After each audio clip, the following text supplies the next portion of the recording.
தமிழ் சினிமாவில் புகழ்பெற்ற நடிகரும் தேமுதிக நிறுவன தலைவருமான கேப்டன் விஜயகாந்த் இன்று காலை சற்று முன் உடல்நலக்குறைவால் உயிரிழந்தார். தமிழ் சினிமாவில் 80 ஆண்டு காலகட்டத்தில் சினிமாவில் நுழைந்து சிறு சிறு வேடங்களில் நடித்து பிறகு ஹீரோவாக உயர்ந்து 90களில் ஹீரோவாகவே கொடிகட்டி பறந்தவர் விஜயகாந்த். ஆகஸ்ட் 25, 1952 பிறந்த விஜயகாந்த் 1978 சினிமாவில் நடிக்கும் நோக்கத்திற்காக சென்னைக்கு வந்தார். விஜயராஜ் என்ற தன் பெயரை விஜயகாந்த் என மாற்றி சினிமாவில் நடிக்க தொடங்கினார். இதுவரை 156 படங்களில் நடித்திருக்கிறார் கேப்டன் விஜயகாந்த். 1990 வந்த விஜயகாந்த் நடித்த கேப்டன் பிரபாகரன் என்ற படம் அவருக்கு 100வது படமாக அமைந்தது. அன்று முதல் சினிமா ரசிகர்கள் அவரை கேப்டன் என்றே அழைக்க தொடங்கினார்கள். தொடர்ந்து பல வெற்றி படங்களில் நடித்த அவர் தேமுதிக என்ற கட்சியை தொடங்கினார்.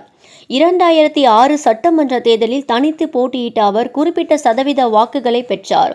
சட்டமன்ற உறுப்பினராகவும் தேர்ந்தெடுக்கப்பட்டார்.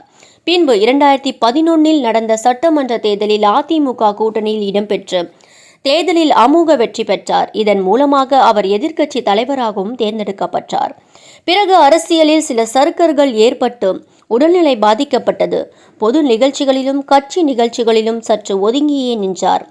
இதனிடையே தான் கடந்த மாதம் உடல்நிலை பாதிக்கப்பட்டு மியாட் மருத்துவமனையில் அனுமதிக்கப்பட்டார். அப்போதே அவரின் உடல்நிலை மிக மோசமாக உள்ளது என்று வதந்திகள் பரவின. எனினும் உடல்நிலை சீராகி மீண்டும் வீட்டிற்கு வந்தார் கேப்டன் விஜயகாந்த். அது மட்டுமல்லாமல் சில நாட்கள் முன்பு நடந்த தேமுதிக பொதுக்கூட்டத்திலும் மேடைக்கு வரவழைக்கப்பட்டு தொண்டர்களை உற்சாகப்படுத்த வைத்தார் தேமுதிக நிறுவனர்கள். இந்நிலையில் தான் நேற்று மீண்டும் உடல்நிலை பாதிக்கப்பட்டு மியாட் மருத்துவமனையில் அனுமதிக்கப்பட்டார் விஜயகாந்த். மருத்துவமனையில் அனுமதிக்கப்பட்ட அவருக்கு கொரோனா தொற்று இருப்பதாக அதிகாரப்பூர்வமாக அறிவிக்கப்பட்டது. இந்நிலையில் இன்று காலை விஜயகாந்த் அவர்கள் உயிரிழந்தார் என அறிவிக்கப்பட்டது.